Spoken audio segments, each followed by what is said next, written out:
This is what happens when you get banana blossoms and a machete on the same day at the Love Health Market Homestead. Yes. Dun, dun. Oh my God, it's like 10, Trey. You sure you want to do this? I mean, when else? Tonight. In the dark? Then we can't film it. Oh, because they already fighting each other.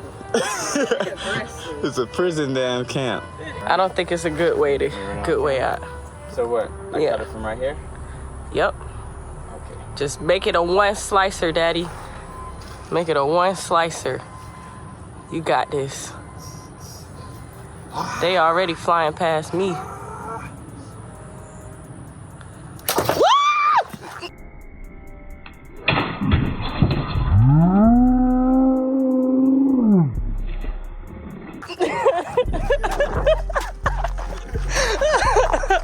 Oh. I lost my weapon. Yeah, you dropped your sword, brethren. You're never supposed to drop your sword. Oh, fuck. I am crying. Bro. Just know you're not laughing at us. You're laughing with us. Because this is hilarious. That was all planned, guys. Every part. Every part. We gotta go back and claim our prize. Yes. We earned this flower. We're gonna take this flower. The butterfly. Beautiful, baby. Look, it's still here. Okay.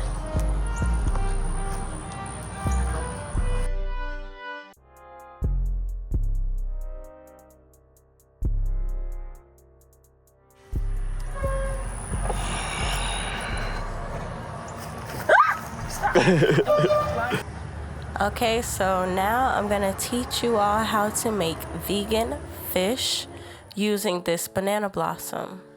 So I'll be adding the detailed recipe in the description box. I already started to cut up the banana blossom into 6 parts. Pro tip, make sure you get a bowl and fill it with some water so that once you're finished cutting up your banana blossom, you can put it in the water so that it doesn't start to brown. I made sure to salt the water as well, just to take off some of that briny kind of taste, as well as added some lime. So I cut my banana blossom once again into 6 parts. It doesn't matter how skinny you cut them.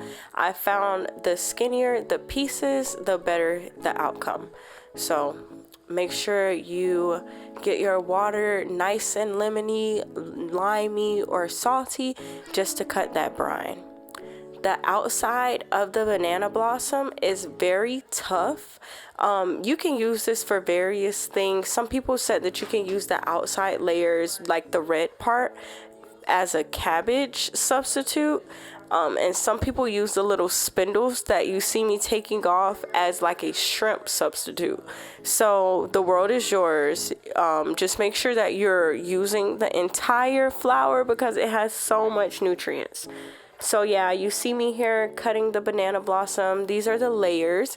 It already has a fish-like layering, so seasoning it and mimicking that flavor was not very difficult. And you can see how white the banana typically looks, or the banana blossom typically looks. Here, when I'm cutting it fresh, the pieces that you saw when I first started recording this had already been sitting for about 5 minutes, so it does brown very fast. So if just for aesthetics, it didn't do anything to the flavor, make sure you have your water bowl and put your banana blossoms in there as you're cutting them.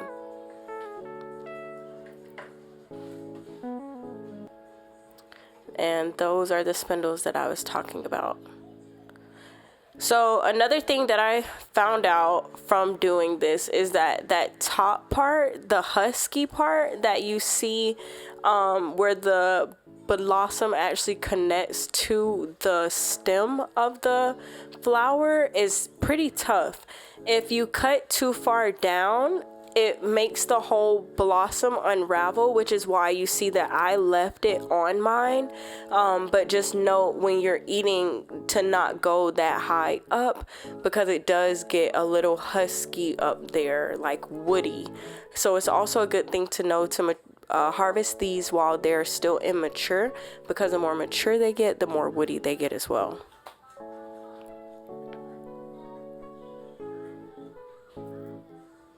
I cut this one extra skinny just to see what the taste difference would be like, and this is where I really realized that the skinnier the better. You don't want to make it too skinny because you still want it to be like juicy, but you don't want it too thick because it's hard for the flavor to penetrate that way. Like I said, didn't use these scraps. Oh, I didn't mention how I use these scraps. So I actually use these scraps in a compost tea. I originally thought that I was going to cook them up, but I just didn't feel like it after having so much of this vegan fish, because those banana blossoms made at least 8 fillets, if that's what you want to call it. So it was a lot of food. So these bananas I actually put into a bin and made some compost tea, and it did wonders for my plants. So that's another thing to know. You can definitely reuse this in house plants or your outdoor garden. Now I'm going to be adding some seaweed just to make sure it has that fishy flavor. This is just regular nori. You can get nori that you use to make seaweed salad, or you can get sheets. Either way, it doesn't matter. Make sure you're generous with it, and the longer that it sits, the better. So I actually let some of my banana blossoms sit overnight just to make sure that they were nice and fishy. I am adding potato starch to my dry dredge just so that the outside is nice and crispy. The flour that I put in there is just spelt flour. And now I'm going to be making my wet mix using aquafava, some sea salt, garlic powder, paprika, or cayenne. I know I used both, so I'm pretty sure that's the cayenne because I like it spicy. And that is onion powder. You can use granules, and then I also added more nori flakes just so that it was a nice fishy flavor in the wet dredge too. I added oregano and basil and just whisked it up.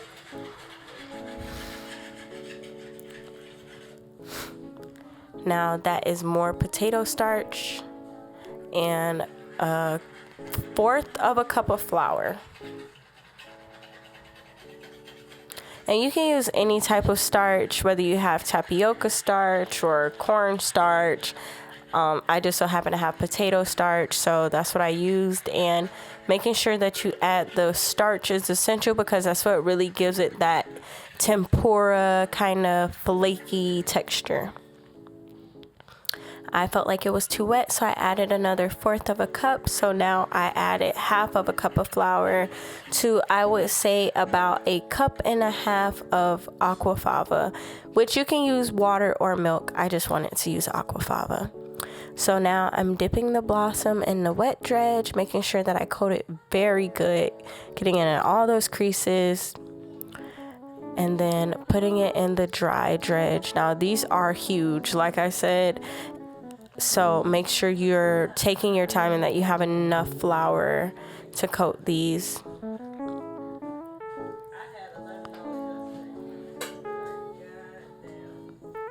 And then I place it back in the wet dredge again, making sure to coat it very well. And then I will place it back in the dry dredge. Give it another shake. And then watch Trey and Zion play. And then now we're ready. So make sure your oil is hot, like hot, okay? You see how that just was ready for that vegan fish, okay? Oil needs to be hot. And I also learned from this experience that you should let these cook for like 15 minutes. The longer, the better. You want to really cook out all of that starchy potato taste. I definitely feel like I didn't cook the first ones long enough, and I actually refried it. So I'm going to show you what the inside looks like, but you see how my batter looks all light skin? It should be really crispy, okay? So make sure your batter is darker than this before you take them out. But just look at those layers, y'all. Look at that. It actually scared me. I was like, what in the world? Looking like a real fish head right now, like freaking out fish head.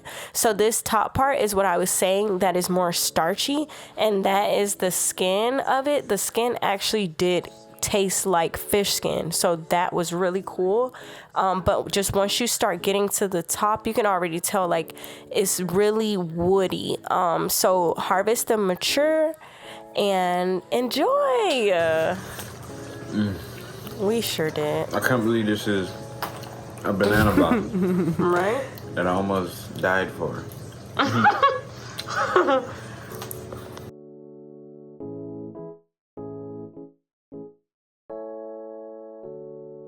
Thank you guys so much for watching. Make sure you comment below if you try out our recipe, and we look forward to seeing you all next week. Later.